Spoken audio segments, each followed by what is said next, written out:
Like with many, when Netflix first released Season 1 of Aggretsuko, I was blown away with this creative direction that this piece of animation took in order to be both hilarious, but also really relatable. So when Season 2 was announced, I obviously was jumping for joy at the thought of more death metal karaoke with my favorite Red Panda. What I wasn't expecting was to walk out of the second season singing its praise as not only improving on the first season, which was a feat I thought impossible, and we could only go down from where Season 1 started, but also really stunning me with how not one, but two new characters this season left more of an impression than any of the cast in the first season, minus Retsuko, of course. With the first season, I felt as if the main appeal was the bite it had going for it. No one expected Sanyo characters to scream death metal karaoke to get their frustrations out that would be very relatable for the average viewer, as who doesn't have a few coworkers or family members you wish you could scream your heart out at in frustration. The comedy scenes from these songs and just how our poor Retsuko gets walked all over really sold this batch of animal friends as some of the most human designed characters I'd seen in the animation world. With Season 2, however, the bite is less of the driving force, but the relatability factor is cranked up a few notches to compensate for it. That's not to say this season isn't funny. In fact, the songs in this season were actually more memorable than Season 1's really impressive bangers. But truly drives Season 2 is the theme of adulthood and many struggles that come with it thanks to two new additions to the cast, those being the new employee Anai and Retsuko's love interest, Tadano. Season 1 was like looking into a mirror of your life, as even if you didn't relate to everything in these characters' lives, something would hook you that mirrored your own, be it from Retsuko to one of the many characters she interacts with in her daily life.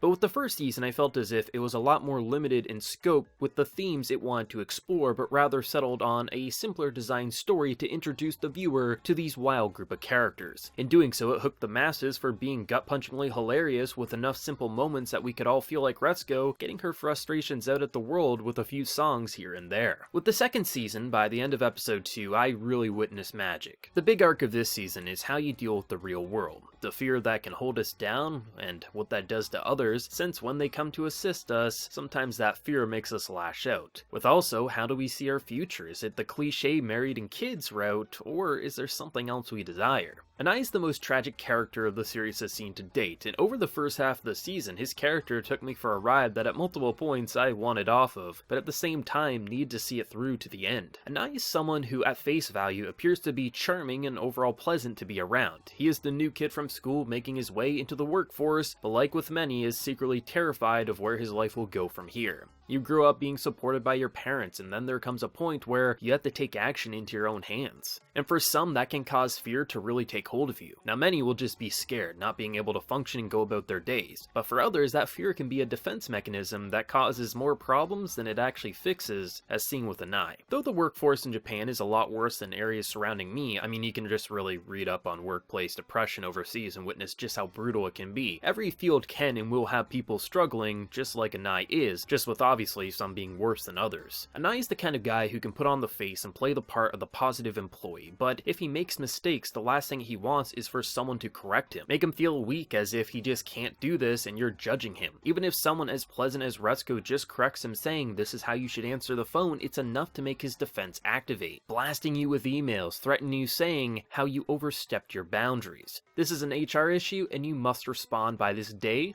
or else. But Anai is just simply a terrified kid who wants to make it in life but can't stand the thought of not getting it right on his first try. And as a result, it pushes the entire office away from him because on the outside, this is a terrifying person. Someone who could cost you your job if the reports are to be believed up above. Anai, however, represents a lot of kids who are now adults but terrified at the thought of growing up. All their life, they had parents or guardians guiding them, so when they messed up, they had a shoulder that they could trust in to guide them down the correct path. When you now have to work for someone, those mistakes can cost you your job, which in result makes it so you don't have an income, which means you can't buy things to survive day by day, which means you might die. That's an extreme sentence, I know, but that extreme is what causes scared people such as Anai to freak out, and in his case, put on a frightening but quite depressing defense mechanism. With the first season, I never really viewed the Chatterbox Kaibe as anything too special, past being a fun comic relief character every so often. But throw her against this walking time bomb, new and old characters really have your jaw on the floor. She is a mother and that's what drives her. her family. Anai is a character who wants the comfort of a guardian, treating him like he is special, or at the very least make him feel safe. Sure, we all need to grow up at some point, but for many that transition doesn't happen as smoothly as it should, or just with others needing that extra pampering. The fact that a mother can see that he has talents for cooking, praises him for this, and in result can open his heart to learning with her is really touching. When mistakes occur and she corrects them, it allows for Anai to properly learn and not lash out because of that simple direction she took with him that no one other than a mother would think of, turning your opinion not only on her but Anai on its head, which elevates this cast to another level. As like with the majority of these characters, I viewed him as a laughingstock for how wild he was, but in those moments you see how sad his character was this entire time and feel for him rather than laughing at him anymore. Anai is really something special because whether you relate a little to a lot with him, hell, even if you don't at all, at multiple points throughout many people's lives, we all feel scared and generally the world won't view things from your perspective. Or at the very least, you'll know someone who feels exactly this way, that the burden of tackling it alone is enough to drive you off the deep end. But with how in such a short runtime they took a character I was laughing at while also being terrified of, became one of the most relatable and tragic characters in this show, deserves nothing but praise for its superb writing. The second stunning area to this season was the second addition to the cast, Tadano. At first I thought the direction they were going to take with this slacker of driving school who can't seem to pass stage 1 of the driving test would be the opposite to Anai, meaning mooching off his parents' money and has no respect for hard work, or at the very least, not willing to try. So where Retsuko would go with him over the season, as clearly she had butterflies for the man, but might not be a healthy partner. With the first half of this season being someone forced into the work field, scared for life, and the other being a man baby by his family and didn't have to work for anything in his life. So I was pleasantly surprised to see that not only was he a genius, but he was actually a match made in heaven for little Retsuko despite first appearances totally deceiving us. Something I've really enjoyed over this story so far is how her mother is a great example of parents both being supportive and smothering of their kids' lives even throughout adulthood. They'll always be their children, so some won't want to leave their fate in their own hands. As we see with Retsuko's mom, though she has good intentions, she also makes her daughter feel quite uncomfortable. Not everyone will want to get married and have kids, but for that traditional parent, that is what they'll want for their children. The amount of pressure she puts on her throughout this season, especially from blind dates to speed dating, is both fun to follow just for the sheer comedy that occurs, but also depressingly relatable with how she's a great example of parents just overall. Even if the whole marriage fiasco isn't something you've experienced in some way, all parents smother at some point, and this season really puts the emphasis on that motherly love and how she is holding her down, not really letting her live her own life at her own pace. I actually expected Retsuko wouldn't be the marriage type, simply because of how much she pushes back against her mother. What I absolutely adore is how deep down,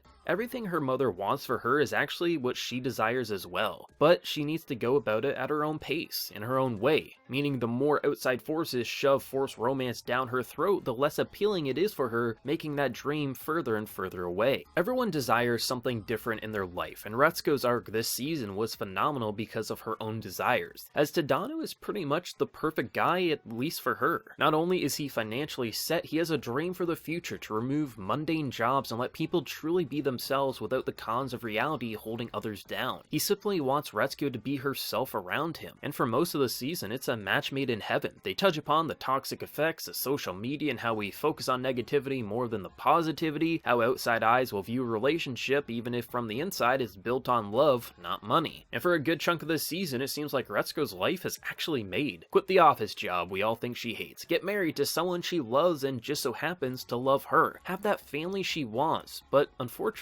for someone like Tadano, that's not exactly what he wants. He wants to be with Retsuko forever, but for the kind of future he's trying to build, what does that piece of paper do for you that I'm not already giving you? With kids just clearly being a burden to him. Everything Tadano says I actually agree with. If you love someone, why do you need that ring to believe you'll be together forever as some form of safety blanket? And kids, I would rather focus on my life and another rather than little monsters. But for Retsuko, that means a whole lot to her. A big issue a majority of relationships have is how so many give up what matters to them, sometimes in a loving way and in others a toxic one, forcing another to give up a hobby they enjoy for no reason, not letting their other half be themselves and fit your predetermined controlling image, or the person simply giving up something they want because they think they need to stay with the person at hand instead of being alone for an undisclosed amount of time. Sometimes giving up gains you far more in return. Maybe you wanted to travel the world and your partner doesn't, but everything else about your future matches what you crave. To me, there's no issue right there. However, even if your present is picture perfect, if you desire marriage and kids and your perfect rich boyfriend doesn't, even though it hurts, that means they just aren't the one. And there's some core characteristics you just can't and shouldn't try to change about a person. It's a painfully relatable moment overall. Everyone at some point meets someone they think is the one. Everything can be perfect, but there can come a point where there's a deal breaker that will occur. Not because they did something wrong, but because something about them is too different from you, and that's okay. So they end the relationship not on a bad note, but rather a bittersweet agreement that two people in the present who are perfect for each other won't be perfect in the future because one girl wants that typical family and office job life, with another wanting to change the world. I'm still shocked by how this season ended. A mutual breakup that sure, Tadano wanted to change Retsuko by the end, but he also accepted her feelings, so they parted ways understanding it's the way it had to be, teaching the viewer that it's okay to put yourself first and how life has an unlimited amount of paths to follow, both the good and the bad. Season 2 is broken down to the theme of adulthood being rather scary, with Season 1 being the general nuisances in life and just being hilariously relatable. Season 2 not only explored the fear of having to grow up, but also explored a fairly complex relationship and how even if something seems perfect now, it may not be in the future if you give up on who you are at your core, where putting yourself first isn't an issue depending on the circumstance. I thought the reason I loved this show after completing the first season was because it was funny. Sure, I related to the annoyance of general life, but the comedy is what hooked me, at least in Season 1, or so I thought.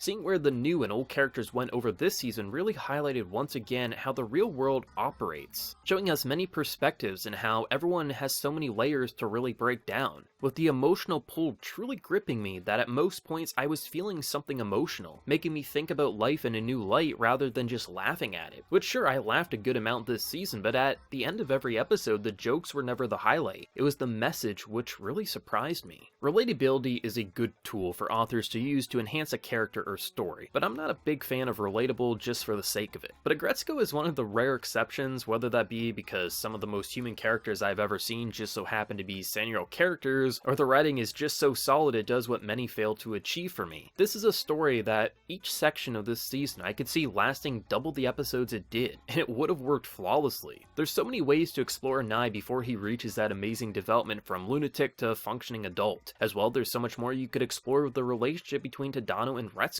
before the breakup. But at the same time, I don't believe they needed any more episodes, and they delivered a satisfying arc for both. Which I don't come out saying often, that a story could double the length of episodes for the arcs at hand and it would totally work. But also, it didn't need any more episodes to feel well paced and satisfying. So yeah, I really hope we get at least 10 seasons of this brilliant show, as whether it's giving you that bite of death metal songs that are hilariously written to just relatable life lessons, Aggretsuko is one of animation's best at this point in time, and due to its adorable art style, it should stand the test of time. Even though each season hasn't given everyone their chance to shine, and as we see here, new characters are more of the focus than some of Season 1's original cast, I don't find that to be an issue, as clearly this is a story that each season will explore something different, be it with new, old, or a combination for the cast, and witness simple to really solid life lessons be explored with basic yet fairly complex cast of Sanrio office workers. So even if one of your favorite characters have yet to really be fleshed out, I wouldn't say that's an issue unless the show doesn't continue. For those who have any thoughts on this latest season of Aggretsuko or this video, I'd love to hear yours down in the comment section below. If you enjoyed my ramblings, be sure to leave a like to show your support and hit that subscribe button if you have been new around here. Now lastly, there's my Patreon for those who want to go the extra mile and help support what I do around here even more. That is if you so wish. So until next time everyone, please take care, survive adulthood, and have a good one.